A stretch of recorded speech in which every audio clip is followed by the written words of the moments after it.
La thèse officielle est la suivante. Le 12 février 1938 à Berchtesgaden, le chancelier autrichien anti-nazi Kurt Schuschnigg conféra avec Hitler.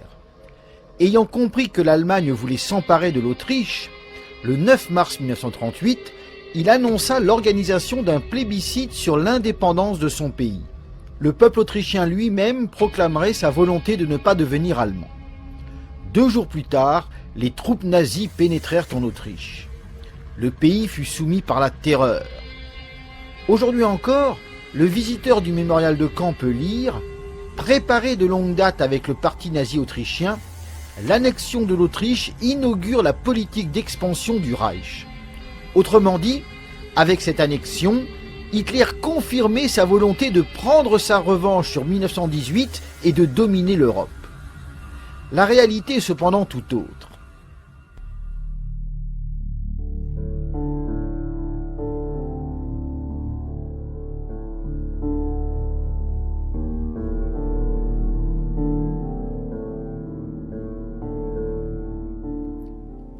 Pour comprendre l'Anschluss, il faut revenir aux années 20.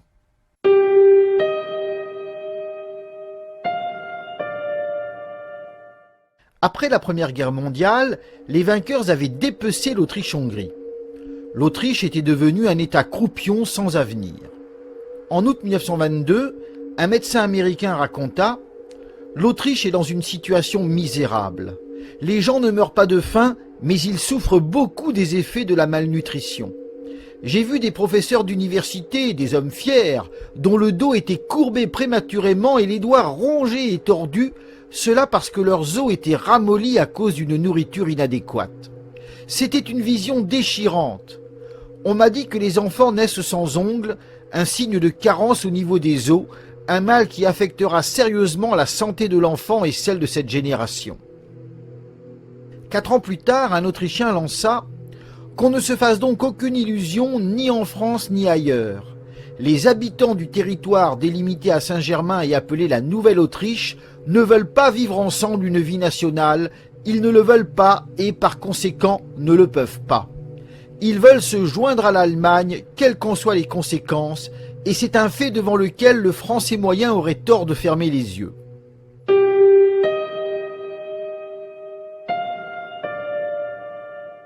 Ce sentiment aurait pu évoluer si l'Autriche avait connu une embellie économique laissant présager des jours meilleurs.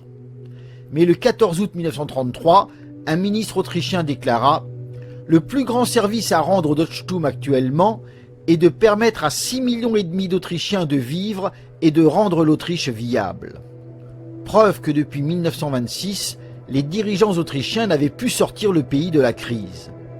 La dépression de 1929 avait même aggravé la situation.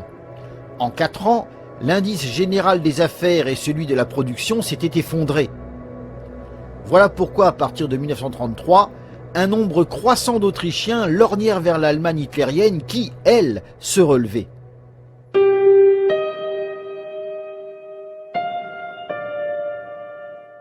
En réaction, le 19 juin 1933, le gouvernement autrichien, qui s'appuyait sur l'Église catholique, prohiba toute activité nationale-socialiste sur l'ensemble du territoire. Les associations nationales-socialistes furent déclarées illégales et le port de l'insigne du parti fut interdit. Mais au printemps 1936, un quotidien français constata « La situation est des plus sérieuses en Autriche. Le nazisme sous des formes plus ou moins camouflées gagne du terrain. » L'article évoquait l'établissement d'une dictature. Pourquoi ? Parce que le 14 mai 1936, Kurt Schuschnigg avait concentré entre ses mains les principaux pouvoirs. Devenu président du Conseil autrichien, ministre de la Défense nationale, ministre des Affaires étrangères et chef du Front patriotique, il gouvernait en dictateur. Dans un discours prononcé le 14 juin 1937, le chancelier expliqua aux ouvriers « Quelle est donc la fonction de la direction autoritaire en Autriche ? Je vois en elle une conséquence de l'effondrement du système des partis morcelés et du régime parlementaire d'antan, ainsi qu'une concentration de la responsabilité et un moyen pratique d'éducation du sens des responsabilités, car la direction autoritaire n'est pas seulement à la pointe de la pyramide, mais à tous les échelons de l'ordre politique. » Hitler aurait sans nul doute applaudi. En Autriche d'ailleurs, il n'y avait qu'un parti politique légal, le Front patriotique du catholique Kurt Schuschnigg. Les autres formations durent se saborder ou furent dissoutes. Le 24 mai 1936, la presse en expliqua la raison. Dans un État autoritaire, il ne peut exister qu'un seul mouvement politique, puisque le Parlement, expression d'une pluralité de partis, fait défaut. Pour militer ou être fonctionnaire, il fallait appartenir au Front patriotique. Le 12 juillet 1936, le chef de la propagande autrichienne souligna « Ceux qui veulent coopérer à la rénovation politique de l'Autriche et avoir des responsabilités dans les services publics doivent faire profession de foi pour l'État chrétien, sous-entendu catholique, allemand, corporatif, autoritaire, et ne peuvent déployer dans le cadre d'un parti quelconque, mais seulement dans le Front patriotique, une activité politique légale. » J'ajoute que désormais, le parti unique chapeautait un syndicat unique, la SAG. Dans son discours du 14 juin 1937 aux ouvriers, Kurt Schuschnigg expliqua « Le Front patriotique a été déclaré par la loi le cadre unique de toute activité politique. Il a créé pour la classe ouvrière la communauté sociale des travailleurs, la SAG. Il en résulte que la représentation politique de la classe ouvrière est uniquement la SAG. » Telle était donc l'Autriche démocratique du catholique Kurt Schuschnigg.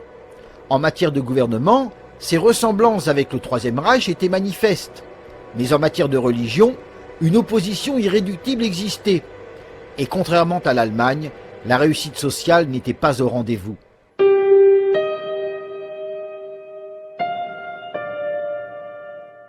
Témoin les chiffres du chômage. Depuis 1930, la lutte avait échoué. L'embellie de 1935 n'avait été qu'éphémère. Autres indices révélateurs, la natalité et la nuptialité. Par rapport à 1935, l'année 36 était apparue sous le signe de la stagnation. De plus, l'avenir promettait d'être sombre.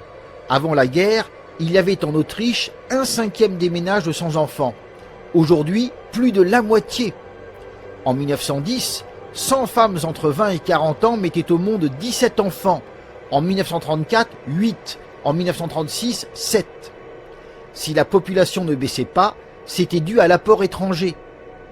D'où ce commentaire d'un journaliste « On risque fort de voir venir le jour où notre sol sacré aura cessé d'être occupé par une population allemande. » Le dictateur Schuschnigg avait donc échoué à sortir le pays de la crise. Voilà pourquoi le 11 juillet 1936, le gouvernement autrichien signa un accord commercial avec le Reich. L'objectif était de redonner un souffle à l'économie en s'appuyant sur les réussites du voisin germanique. Mais l'accord économique allait fatalement s'étendre à tous les domaines, provoquant l'intégration de l'Autriche à l'Allemagne.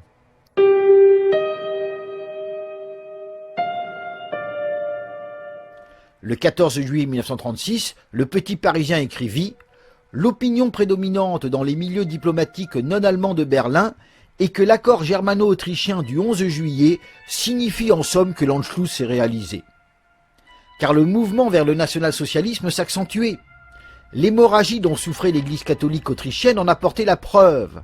Le 5 août 1936, un évêque autrichien, Monseigneur Udall, souligna « L'état de guerre qui a duré 3 ans entre l'Autriche et le Reich allemand a été pour l'Église catholique et pour la religion en général une dure épreuve.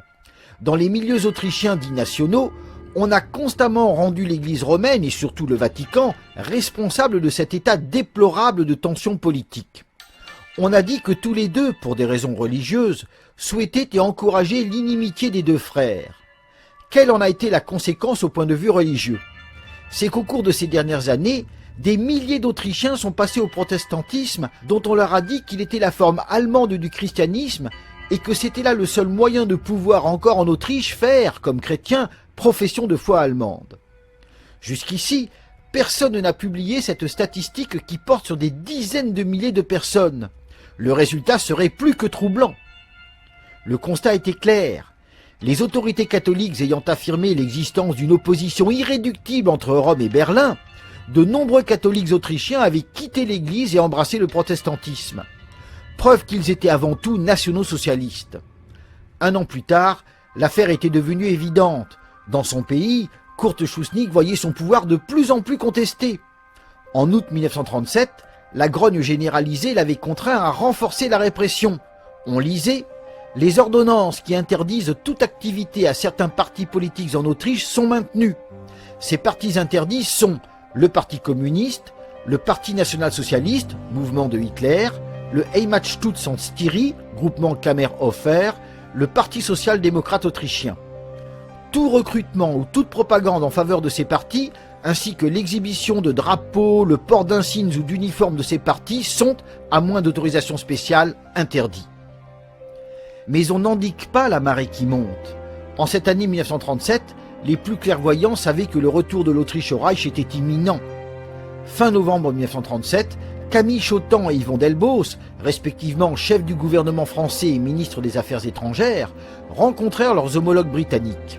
Au programme des discussions, l'attitude de l'Allemagne à l'égard de l'Autriche. Peu après, un analyste américain écrivit « Les Français se sont entendus dire que l'Autriche vivait artificiellement. Tôt ou tard, elle est destinée à devenir une partie de l'Allemagne. Pour les Allemands, c'est une affaire de famille. Tout comme les Britanniques n'apprécieraient pas une ingérence étrangère dans leurs relations avec l'Irlande, les Allemands jugent toute intervention étrangère dans la question autrichienne comme une ingérence injustifiée. En matière de race et de langue, les Bavarois et les Autrichiens sont plus homogènes que les Écossais et les Anglais. Dès lors, soulignent les Britanniques, pourquoi la France et la Grande-Bretagne n'adopteraient-elles pas une politique réaliste qui consisterait à fermer les yeux si le Führer voulait additionner 7 millions d'Autrichiens à son royaume ? À cela, les diplomates français ne pouvaient pas répondre grand-chose.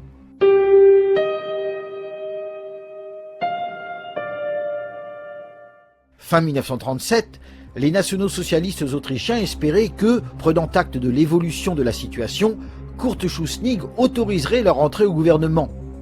L'espoir était d'autant plus grand que l'accord du 11 juillet 1936 prévoyait, dans une partie non publiée, une légalisation progressive du Parti national-socialiste autrichien. Elle permettrait une participation de ses membres à la politique intérieure du pays. Tout le monde s'attendait donc à voir Kurt Schuschnigg tenir sa promesse. Mais le 5 janvier 1938, le chancelier rappela que seul le Front patriotique était autorisé en Autriche. Puis il lança « Sachant que nous n'avons plus un système de parti, il ne saurait être question d'accepter des représentants nazis dans le cabinet. »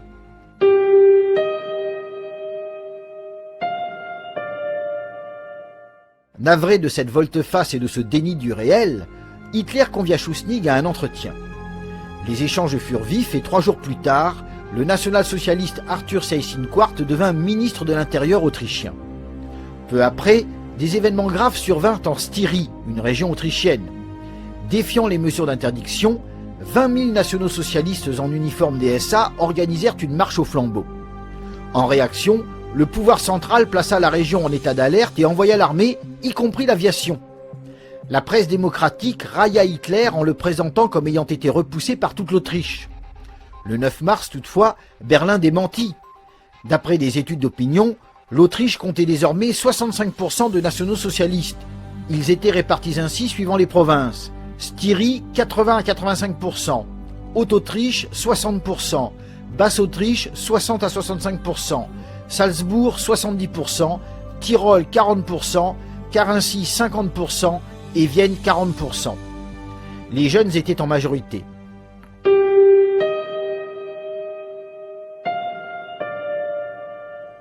Face à cette montée inexorable, Kurt Schuschnigg choisit d'agir. Le 9 mars, il annonça l'organisation d'une consultation populaire sur l'indépendance autrichienne. Elle aurait lieu 4 jours plus tard.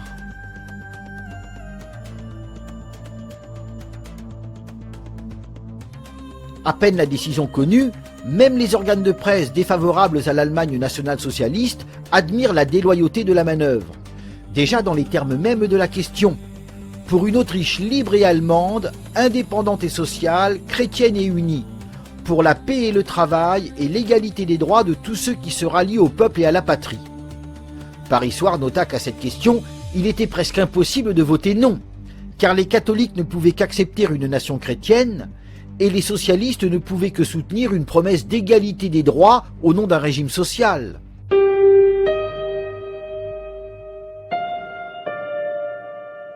D'ailleurs, seule la réponse oui était imprimée sur le bulletin distribué à la population. La presse expliquait « Il ne sera remis aux votants que des bulletins affirmatifs. Ceux qui voudront voter non devront apporter eux-mêmes un papier de même format, 5 sur 8 cm. Nous nagions en pleine farce.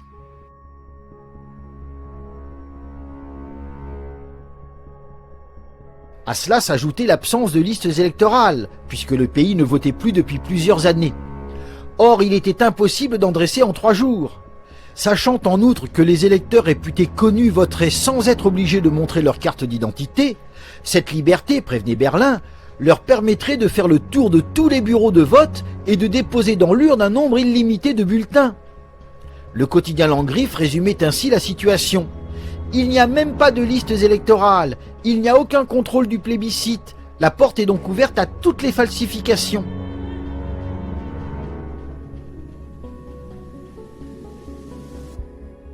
Mais le plus grave était la limite d'âge. Le journal des débats politiques et littéraires écrivit « On a pu prendre certaines dispositions défavorables aux nazis. La plus importante est celle qui fixe à 24 ans l'âge à partir duquel on pourra prendre part au plébiscite. On sait que c'est parmi les adolescents et les très jeunes que les hitlériens ont fait le plus de recrues. » Paris Soir révéla que la limite de 24 ans éliminait en réalité au moins la moitié des nationaux-socialistes. L'Excelsior conclut « Le fait que tous les électeurs doivent avoir 24 ans au moins suffit à assurer une grosse majorité au chancelier Schuschnigg, même si les nazis votent contre, car beaucoup d'entre eux ont moins de 24 ans. » De son côté, le correspondant particulier du quotidien Le Jour à Vienne parla d'un plébiscite gagné d'avance, mais dont la portée sera encore limitée par l'exclusion des jeunes hommes de moins de 24 ans, dont justement tout dépend. Plus loin, il annonçait « Son succès, qui est certain, ne sera qu'un faible obstacle à la marée qui monte si le pays n'est pas soutenu par le concours moral de la France et de l'Angleterre et l'aide matérielle de ses voisins. » C'était l'aveu que, lassé de vivre dans un pays en état de survie artificielle, le peuple autrichien lorgnait chaque jour davantage vers le Troisième Reich. La farce électorale improvisée dans la précipitation n'était qu'une tentative dérisoire de retarder l'échéance en espérant un secours extérieur qui ne viendrait pas, puisque la Grande-Bretagne était opposée.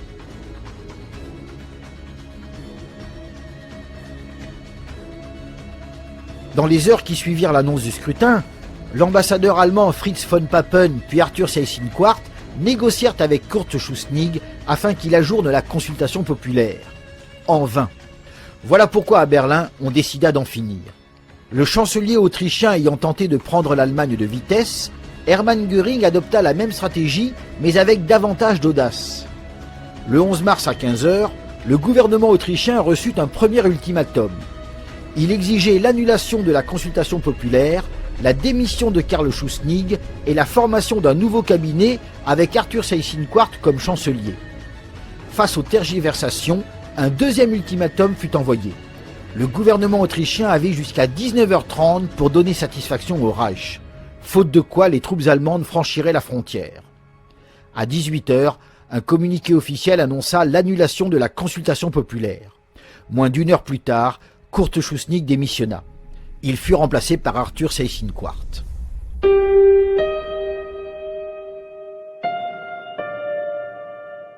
Sans surprise, les anti-nazis parlèrent d'une invasion. Ils présentèrent les faits comme s'il s'était agi d'une guerre d'agression. Mais les premières photos de l'arrivée des troupes allemandes en Autriche démentaient. Les soldats évoluaient tranquillement entre deux haies d'Autrichiens. Par la suite, la presse ne put cacher qu'à Vienne, Hitler fut reçu en triomphateur par une foule en liesse.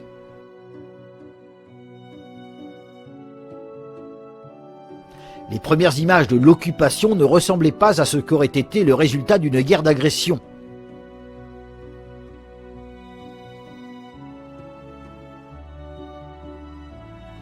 Il en allait de même dans le Tyrol. À Nuremberg, Hermann Göring lança avec humour « L'accusation a parlé ici d'une guerre d'agression contre l'Autriche. Dans une guerre d'agression, on tire des coups de feu, on jette des bombes, etc. Mais en Autriche, on n'a jeté qu'une seule chose, des fleurs. » Il avait raison. Les vainqueurs de 1918 avaient transformé l'Autriche en un État croupion non viable. 20 ans plus tard, ils récoltèrent ce qu'ils avaient semé. Une Autriche en liesse au moment d'être rattachée à l'Allemagne.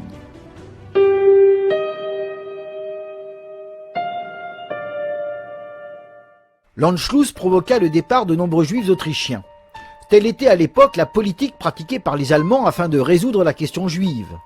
Depuis l'arrivée d'Hitler au pouvoir, 125 000 Juifs avaient quitté l'Allemagne pour s'installer à l'étranger.